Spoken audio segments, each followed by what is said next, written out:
Welcome back, 5G Techritory. I can see that some of you are streaming this event. Don't. We have a special platform for that. That's where you can ask questions, make comments, and also take part in some polls we'll have later on.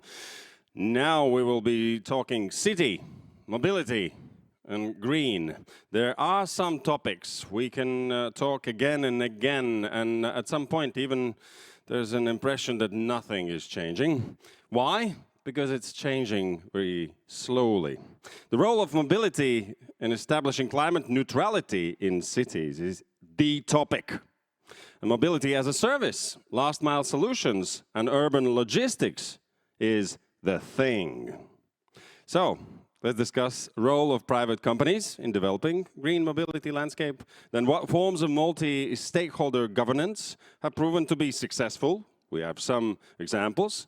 And how we can accelerate progress here so we can notice those changes. And we have a very, very good person for this to be as a moderator, managing director of VEFRESH. I would say also the host of this event, in a way. Viestor Stelnic, welcome. Thank you, Valdis. Ladies and gentlemen, good to see you all back here in 5G Techritory in 2022. We have no pressure for 40 minutes to cover the issues here, starting from deliveries, logistics, mass, and flying drones, and etc. So no pressure for the next time of ours. We have a fantastic panel here today to discuss the issues from corporate side, corporation side, and the way forward. We have Uwe Petschler, Head of Automotive and Mobility Solutions at 5GAA. Uwe, good to see you. We have Maiju Viki, Account Manager, City of Tampere. Hello, thank you for having me.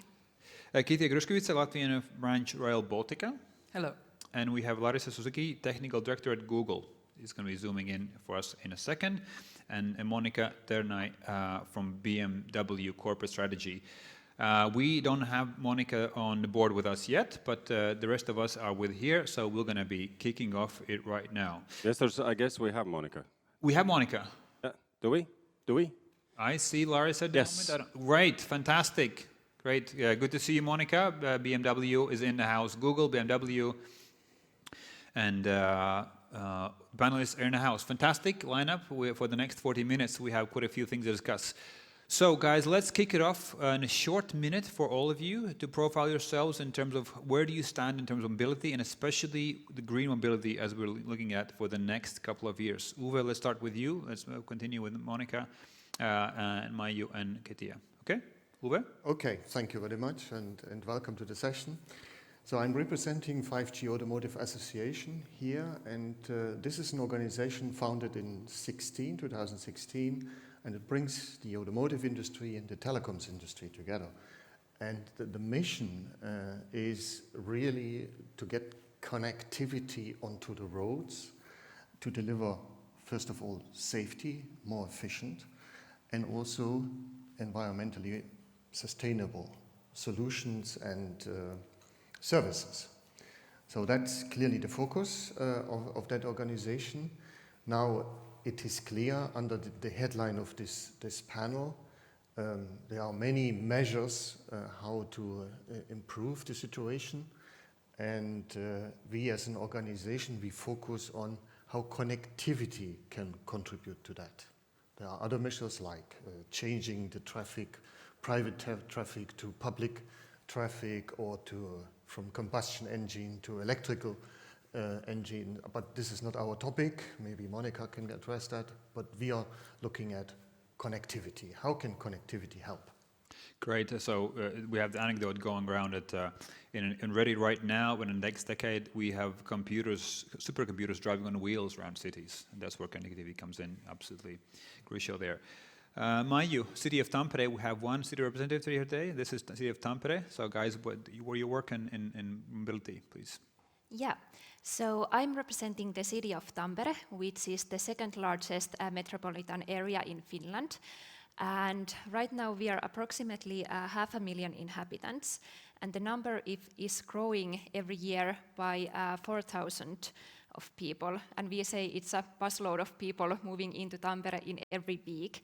So in terms of mobility, that is a big challenge but also an opportunity for us.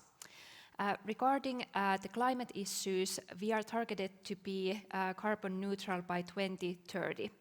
And in practice, that means that we need to reduce our greenhouse emissions by 80% compared to the level we had in the 1990s. And remaining 20% of the emissions, we need to compensate somehow. So combining these two megatrends in our city, I think the green mobility is something that we need to manage well in the future. Absolutely. I think that cities are a crucial part of conversation here. It's a team sport, as we say in planning, and there's no low-hanging fruit. All of those have been picked, so the rest of the fruit we have to get will be harder work for us. Kitty, speaking of the fruit, trains are a fantastic way of commuting, and we have a fantastic project back in the Baltics, not just Latvia, but in fact Baltics, Rail Baltica. A bit of a background on what you guys do in Rail Baltica. First of all, it's a great honor to address such a distinguished audience here in the panel, in the hall, and also online. Thank you for having me. Rail Baltica at the moment is entering a large-scale construction in all three countries at the moment.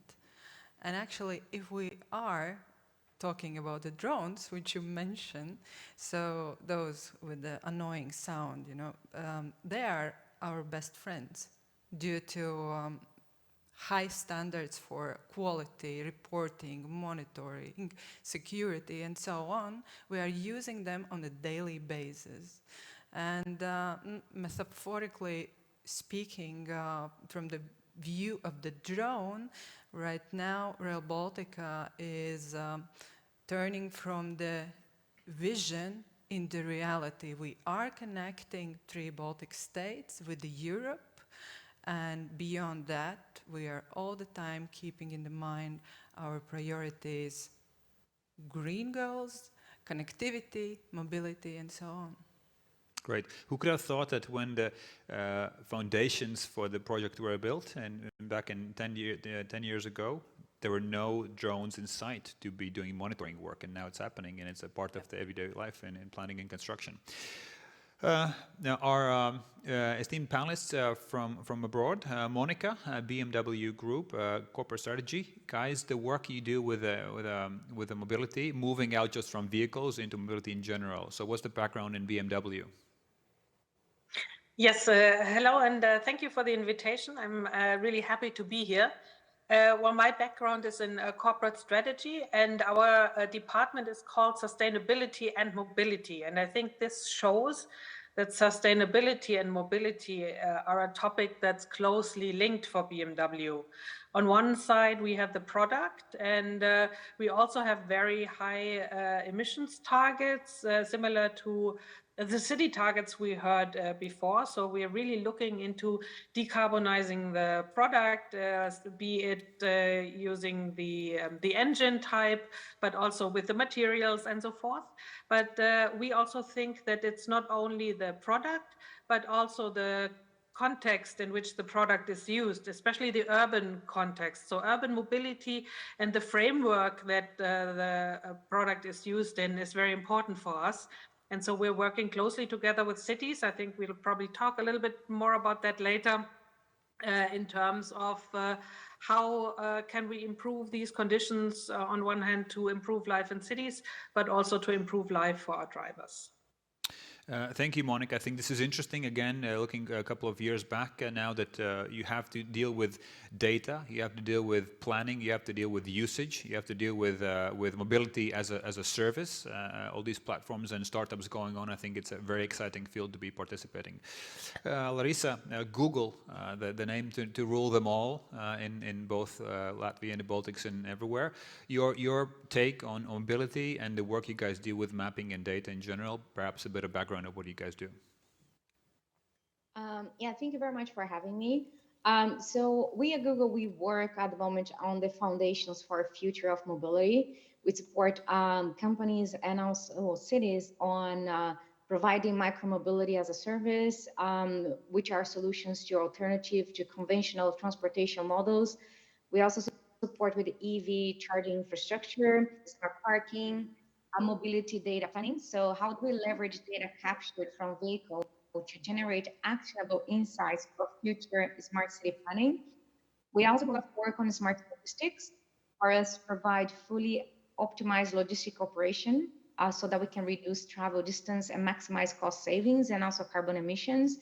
We also support cities on future of public transportation using real-time traffic data, augmented reality to help people with personal navigation for seamless transportation experience, which is quite important because we have to think about the end users who are going to be using the mobility services we provide, and also supporting cities and companies with multimodal forms of mobility of transportation. So how do we enable end-to-end platform for users across all public transportation options with search, with reserve, with payment, and also update features? So we are heavily invested on supporting the cities of the future, especially with mobility, to enable all citizens to take part into the city life, either people with disabilities, with mobility problems, and also people with all abilities to take part into the city life.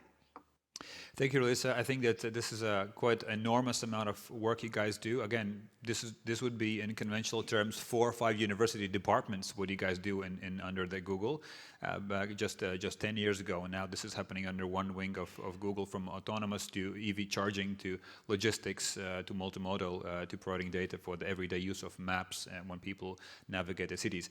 Speaking of cities, Maiju, let's kick it off with what's happening on the ground in Tampere. Again, you guys are growing. People's expectations for ease of use, time spent are increasing. But at the same time, their expectations for quality of life, environment, sound, noise pollution are going up as well. So, and people's patience, as we know, is not the biggest virtue these days. So how do you manage the green mobility on the ground? And perhaps one of the flagship projects you could be sort of sharing with us with the panel? Yeah, sure. So one of our key projects lately has been our new tram, which kicked off 2 years ago. And that tram is special because we are dedicated one booth of it completely to the open living lab, where companies can test their solutions. And security is one big important aspect for us. And for example, at the moment we have Skoda working with robotics company to create this sensor environmental system where they are developing ways to increase the safety in traffic, but at the same time reduce the life cycle costs of the tram. So that is one flagship project that we are working on right now. The second flagship project that we have is the Safe City for pedestrians, because we have a lot of services for traffic, for cars, but not so much yet on the pedestrians and cycling population we have in Tampere. And drones are one way that we are increasing the safety, because if we have, for example, some mass events at the central square, we have drones supervising the safety all the time and the people flow, so we can prevent accidents beforehand.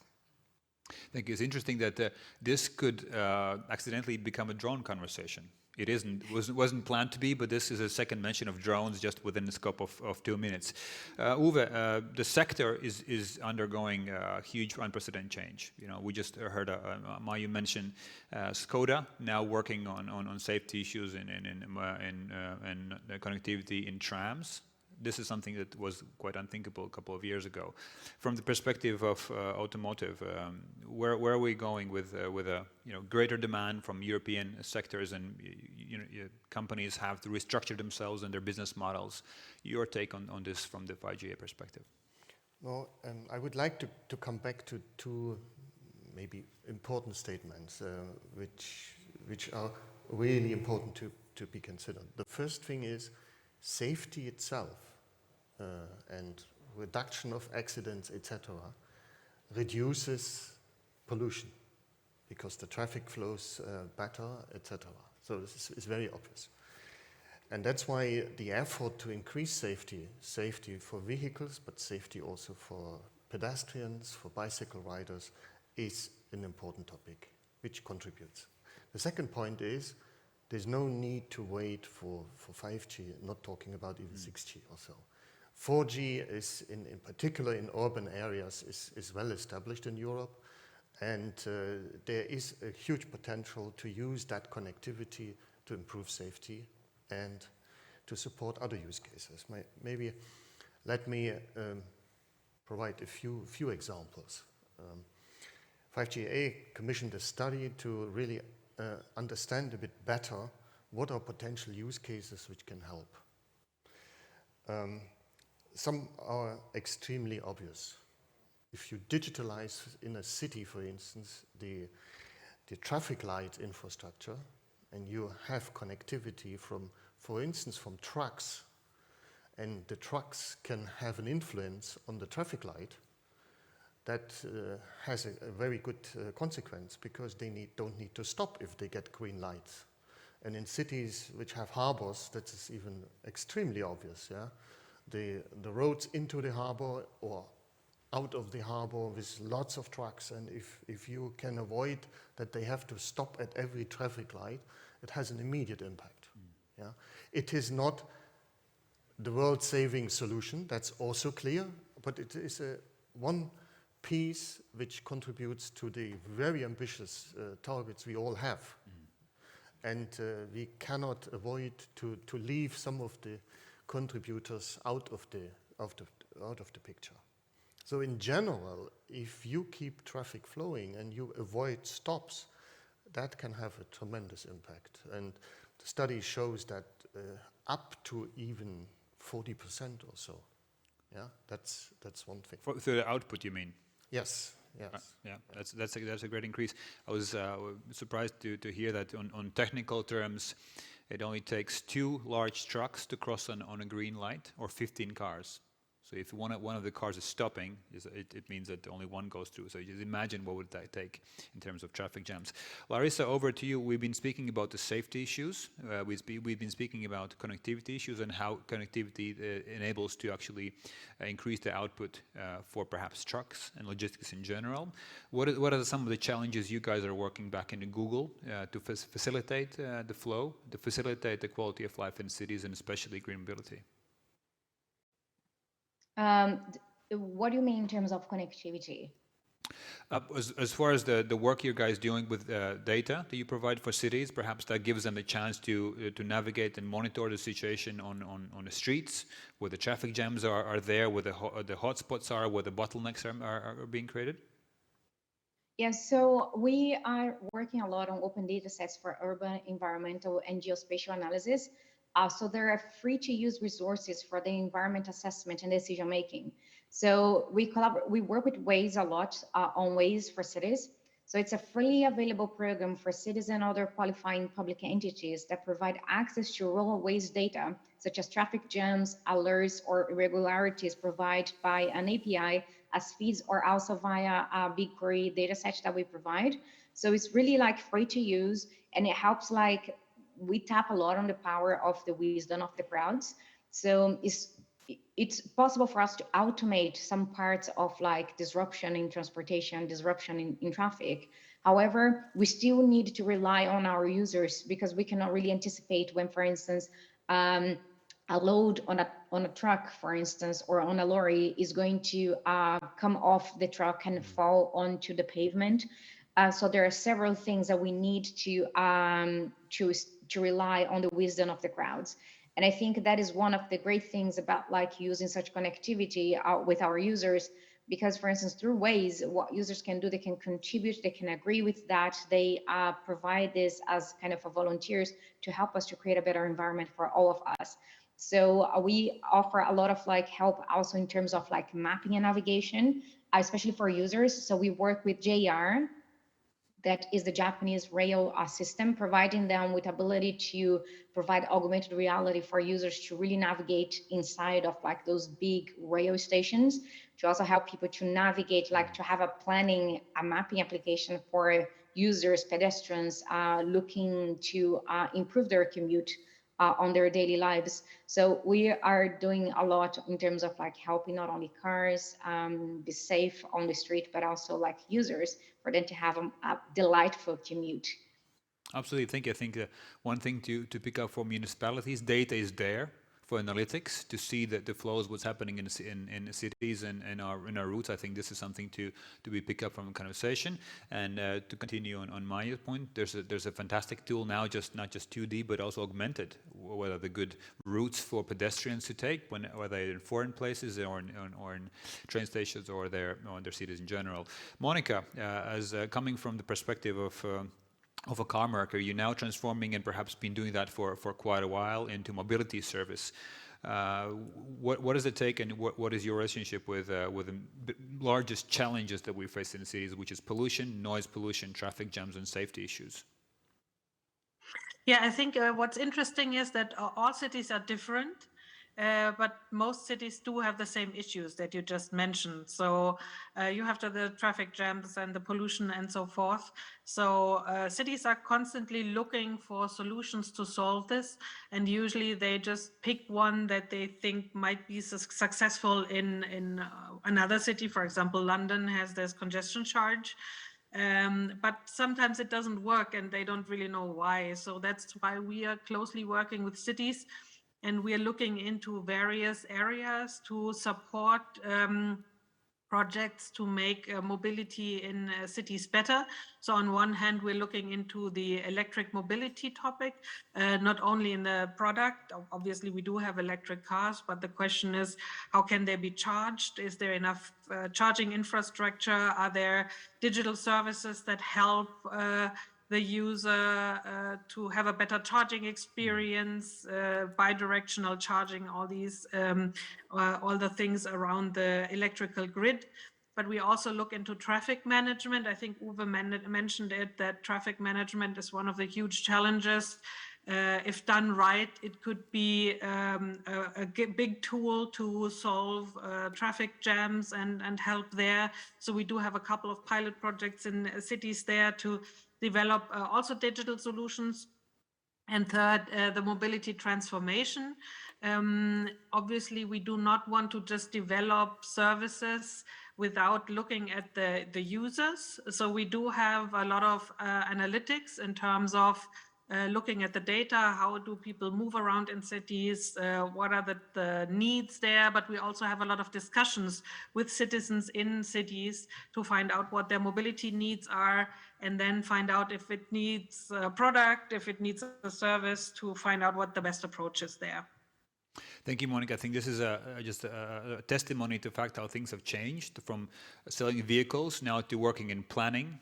On planning on connected vehicles. That's one connectivity issue, number one. Number two, working with citizens on how to use EVs, which again, we spent 100 years to create the infrastructure for combustion engines, and now we're moving into EVs. So this is something on quite a big of shoulders for municipalities and corporates alike. Kitia, these systematic changes, they take a time. They take really time, and we can see this. The EV sector is growing only as fast as we can actually deploy the infrastructure for that. Similar to the rail infrastructure it's a project of a century for these countries. We've been waiting for this. Rail infrastructure is fundamental. It is sustainable, and it really changes the game, both inter-country and also inside a country. So what is the vision that you sort of motivate the many partners to work with for the Rail Baltica future you guys building here? So, to tell you the vision, I would like to invite you to imagine map of the Europe and to see how Baltic states are actually connected with each other and then with the Europe. And just for a second, just imagine if we are not connected there with the United Railway network.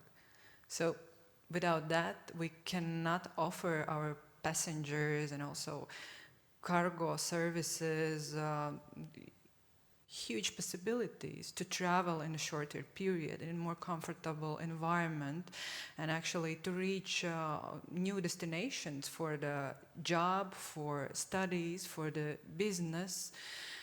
So I would like to use here multimodality term, which is used so much nowadays, and what exactly it means. And for example, if you are in the morning jumping in to your electromobile or bicycle, then going to the regional station, checking in your luggage, then driving to the city or even international airport, Riga. Then you switch to the plane, You reach your final destination, you grab your luggage there, and then you use last mile option. Is it bicycle again or something like that?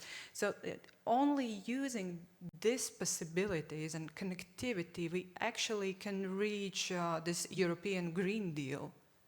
We can start to invite to switch our society from traveling on the roads to the train.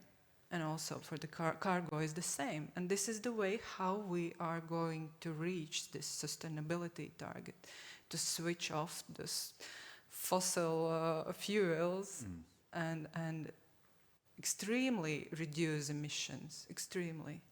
I'm happy to hear that you're looking at the systematic approach for that, not just one part of the story, but the whole narrative. How do I get from A to point B with a flow? Without much friction there. Maiju, moving back to the sort of fantastic picture that Kitty has painted. I know she's actually, and the team is working very hard to make this reality. It doesn't actually work that way quite easily. So open innovation is being lauded as the way forward. It's a team sport that we have to cooperate and participate in. So this to make a reality. From the city's perspective, do you work with startups and do you work with large corporates and citizens as well, and how do you manage that? And we're moving slowly but surely to the cooperation component of our conversation here. Yes, we do work very closely with companies and different stakeholders. And in fact, I think it's the very heart of our DNA and the way of doing things, because we see that companies are very important part of the community, and there's no one without the other. And one example I would like to raise is our ITS factory community, which is this kind of ecosystem network which is coordinated by the city, but it consists of 40 different companies. And it aims to create business-oriented solutions to tackle the sustainable, safe and efficient traffic. So that is one example how we work closely with different companies and ecosystem. And then on the other hand, we just recently hosted a hackathon together with Nokia, Elisa, Qualcomm. We used 5G millimeter wave network. We, as a city, we opened our data sets for the companies to use, and Qualcomm offered their devices, and we invited the startups and the student community to participate.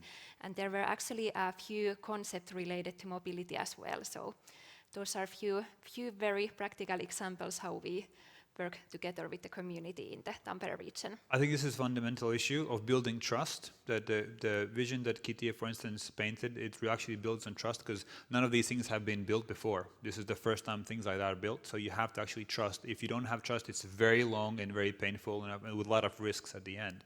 So from your perspective from 5G, Uwe, how do you build trust in these fancy words? Open innovation and cooperation and governance. I mean, a lot of those things being tossed around, I think, with hot air. So any ways how you guys build trust among partners which technically work in silos?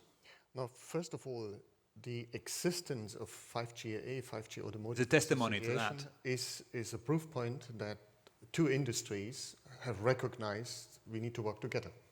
That's why we founded this organization. At that time, eight founding members from the industry. And now more than 100, around 120, really global organization. That's another point in this context. We need global solutions. So that's a good proof point. But I mentioned only two, automotive and telecoms industry. And there is, and I would like to come back what Monica said about digital services, and we have a city representative here as well. Road operations, managing of the city, is another pillar, if you like, in that game, and all need to work together. And we have also a clear view of what cities need to do in this context. Yeah? And digitalization of the infrastructure is a very important element. Digitalization comes along with also providing data at interfaces that other people can use those interfaces. Open data. Quality of the data is extremely important, and that's another prerequisite to make that ecosystem happen and to really also implement those use cases. Yeah, if you want to that a truck sets green light via connectivity, then there need to be interfaces and exchange of data for that. And I think that the better the quality of the interfaces, the better the results. Correct. And if there's no interface between that, we're not going to have those trucks moving on a green flow. And that's only one example. Yeah, Absolutely. Obviously, we need a lot of data. Where is a construction site in the city? That has a tremendous impact on traffic flow potentially. Yeah? As just as an example. So the cities and in many cases the public authorities have to contribute to this as well, and that is a challenge. Absolutely. Be very honest, because they are so different. Everybody has his own use, etc. And that is something also 5G Automotive Association has put as a target, to work more intensively with those authorities. Absolutely. Larissa, we were just talking this morning with Google colleagues from Israel and also Poland here, is that the competency levels in public sector sometimes are lagging behind. And as a result, what we call time to market for products, services, and prototyping is generally slower than in US and in Asia. Obviously, you guys work across the globe. Do you have any sort of comments on why do you think is that the case, that Europe, perhaps for good reasons sometimes and perhaps not so good reasons, we are slower to pick up things than we potentially could be, especially now with quite challenging targets that we want to receive by 2030 and 2040. Perhaps comment from global perspective, Larissa. Yeah, what I have seen, especially in my experience prior to Google working public sector, is that most of the time, what I have seen in my own experience is that projects, they are created much more in a waterfall approach. So those very long-term kind of projects without like breaking down into manageable chunks. So what happens is at the end of the project, that you make this too long run, most of the technology might not be relevant anymore, might be deprecated, might not be relevant. And it creates a lot of like expensive targets, because you cannot pivot quite well onto if you have like failures, or if you have like blocks, if you have to upgrade or change technology. And that's how a lot of times like the technology sector can move quite fast, with pivoting with solutions, with like consulting with stakeholders all the time throughout the process, and creating projects that are manageable in size. And I think that is one of the things that public sector, or like government and cities, they can learn by engaging with private sector, especially in technology. Especially Google, we have a very long-standing commitment to climate action, so we're the cleanest cloud on earth. And we also have like environmental stewardship. And sustainability has been a core value since Google's founding, and we strive to build sustainability into everything we do.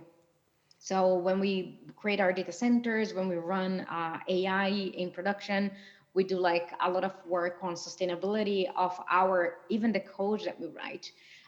So in my experience, what I have seen is like we can collaborate with public sector, helping decarbonizing transportation and cities, lower carbon emission and renewable energy sources to support with that, and also creating smarter buildings, and also helping citizens with life quality and health, especially with our really big commitment with open source, and we don't thrive in vendor locking approaches. So from our experience, by creating this culture of innovation, that we learn how to de-risk technology, how to de-risk projects by pivoting and by working in an agile way, allows us to have like a very good time to market, and also validation in time to market. And we don't strive for much of like that perfection, because in the end of the day, the users, they are the expert ones when it comes to a technology is useful or not. So we want them to tell us what we are doing right or wrong. And I think like having that mindset is one of the things that can help public sector to move the needle a little bit faster, and also to save costs in terms of like technology development and in terms of like innovation in the sector. So I think those are kind of lessons that we can learn from the private sector. Thank you, Larissa. On the heels of that, here in 2023, in next 5G Techritory, we'll have a session with Google on risk-taking in public sector, good use cases, and how to actually, as you say, Larissa, de-risk projects and have more openness towards the culture which is prominent in private sector, especially in startups. Monica, yourself and coming from private sector, what are some of the ways you guys deal with a sort of a generally set ways of working, set ways of assessing risk and being risk averse in public sector? Yeah, I mean, we as a company have a very long way of thinking as well, because our cars have such a long lifetime. So our cars are built to last for a long time. And so we are also sort of familiar of working with the public sector. And we're working together with 4 pilot cities at the moment. So we're working with Rotterdam, Munich, Beijing, and Los Angeles, and we try to do projects with them that address topics that they might have. For example, with Beijing, we're looking into the traffic situation there. Also with Los Angeles, we're looking into ways of finding out how people move there. Or for example, with Rotterdam, we are currently looking into ways of improving the charging experience there. And by doing pilots with the cities, working with them, working with the citizens, I think we grow together, and we show them that working together is kind of a win-win situation for the public and for the private sector. And they learn how we work, and we learn how decisions might be made in the cities, and what kind of things and discussions and communications is needed towards the citizens. And I think by going into the development phase together, the acceptance afterwards of products and services is much bigger. Thank you. I'm going to combine the 2 insights from that. De-risking projects put forth by Larissa, among other things, and yourself, Monica, working together, both for communication and the culture, and just driving the channel for development there. So I think those 2 fantastic takeaways for how do we make sure that our public sector is faster, is more resilient, and perhaps less waterfall in that sense. Kitty, the amount of work you guys do to make sure that you work with both regions and the cities and in the scale is that, I mean, this must be sort of a nightmare of how to manage all the planning and design and deployment and construction, and on time and on schedule, and do that green. No pressure. You mentioned everything already, because we actually have more than 200 international partners, more than 50 local partners, government, municipalities, NGOs.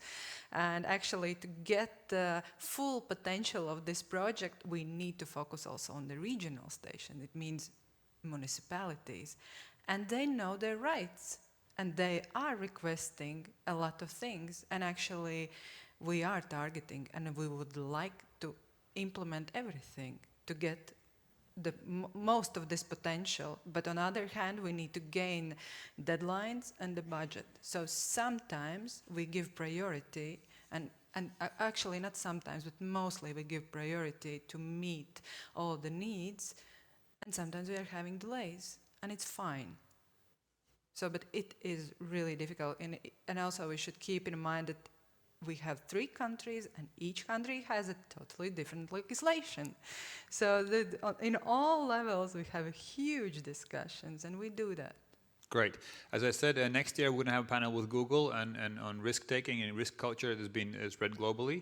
So more than welcome to join that with experience from Robotica. We're slowly but surely lining up our conversation. It's a fantastic panel. I would like to have the seasons like in Netflix. You have first season and second season. So this year we're going to have first season, and next year we're going to have second season with the same issues. Guys, we're sort of rounding up the way forward from what we've been speaking about governance, about cooperation, about open innovation, about safety issues. Where will we be starting from Uwe? Where will we be in next 2 to 3 years? What developments, sort of interesting perspectives you might have, and perhaps some challenges as well as we're striving towards this fantastic goal of green mobility. And then we'll move to Mayo and Kitty. And I would like to raise another point and challenge. Projects have been mentioned, and projects are happening everywhere nearly. Many of those projects are based on initial funding from governments or from states or from cities, etc. And when the funding expires, the project stops. So, and one thing which has not caught the right level of attention yet is it's not just technology, it's also about business models, about sustainable business models over time, so that a project can really continue when the initial public funding expires. And in a public environment, obviously it needs to go into a normal budgeting process so that these things, these new technologies can be deployed going forward. And that is something where we are lacking at the moment experience. We need to put more attention on achieving sustainable business models. Fantastic way of rounding up. Maiju, your sort of headway the next 3 years in Tampere, perhaps, and in the region in general? I would like to go back to the Uwe's previous example about the trucks. So we would really like to see more integrated and more human-centric services which are communicating both with the end user and also with the infrastructure. So in order those to create more sustainable society for our citizens. Absolutely. So more sustainable business models, more sustainable and integrated planning models for mobility in general in cities. Kitia, with the work you guys do, the next 3 years, is that even a period for you? 3 years, that passes like a minute. There is no way back. We are building future, and the future is green, and not because the European Commission is requesting so, but because we believe in it. And I have a dream that railways is and will be backbone on the sustainable and green mobility. Well, it's great that the mayor of City of Riga has said that too, and I've heard things from ministers of traffic that's it. So I think that they're saying that, you're doing that. Thankfully, that you're doing that rather than just saying that. Larissa, on the next 3 years for Google, on top of that, we'll be speaking with you next year in similar capacity. What's coming up with Google and mobility? Well, we want to continue to build cultures of innovation and agility. That is to work with the urban needs and innovation culture and scale. So we want to help cities and organizations to launch new ideas and make data-driven decisions. We also want to help mobility providers to tap into the industry expertise to understand how we can create technology-led innovations and tap into the power of people from other industries. So we wanted to see more collaboration and fostering a knowledge transfer from the public sector to private, and also to private to public sector, and even academia, with understanding on what is the best way for us to provide human-computer interaction, how we can create sustainable kind of business models, and also create technologies that can really empower our citizens to thrive in their lives in the city. Thank you, Larissa. And Monica, from your side, interestingly, we've heard that this is not so much about technology, in fact. This is about ways of working and ways of collaborating to make sure that we're doing it in good fashion and good speed and with good results there. So anything on your side from BMW for the next 3 years? Yes, I think you've touched on the right point that the collaboration will be the key collaboration between the private and the public sector, but also collaboration between industries. And I think one topic that we haven't really touched upon, but that's also important for municipalities as well as industries, is circular economy. And I think this is something that also will come up in the mobility topic and will also require a lot of cooperation. So I think, especially in sustainability topics, we all need to work together to achieve that green future that we were talking about. Thank you so much for the panelists. Our time is unfortunately over for today's conversation. As I said, interesting that we come to the 5G Techritory with the idea in mind that technology is going to solve it all. And I think we're no longer in 60s. That is not going to happen. We're going to have to work as a team sport, mobility that is, and especially with a really challenging sort of high esteem goals we have here said here. It's going to be about more about collaboration, de-risking the projects, and making sure that we have sustainable business models and to back it up, to pay for what we're having here. So thank you so much for the panelists. We had a fantastic conversation here today from the Google, BMW, and City of Tampere, Riga, and 5G AA. Any questions from our panelists? So any questions, just raise your hand. I have one question for the panel, and it's about data, because it's known who controls user data, controls the business, money, and the world.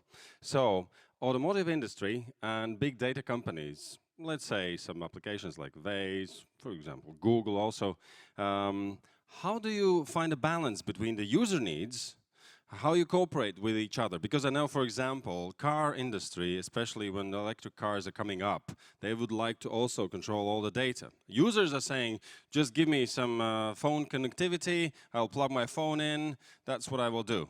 So Google would send you to the closest service center, and a car company would send you to their service center. How do you cooperate with this? Larissa, Monica, any takers for the question? No. Yes? Do we have an answer from you guys? Yeah, maybe I can take it. I think it depends a bit on the use case. I mean, there are certain use cases where we certainly want to keep our hands on the data, and this is especially with safety and security related topics.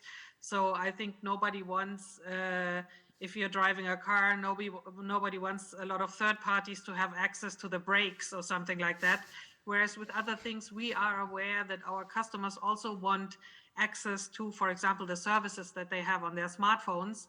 And we are working together already with platforms to give them access to that data. And there are also cases where we do need access to data. For example, with autonomous driving, you need access to the traffic light data from the city, for example. So I think it depends a little bit on the use case that we're talking about.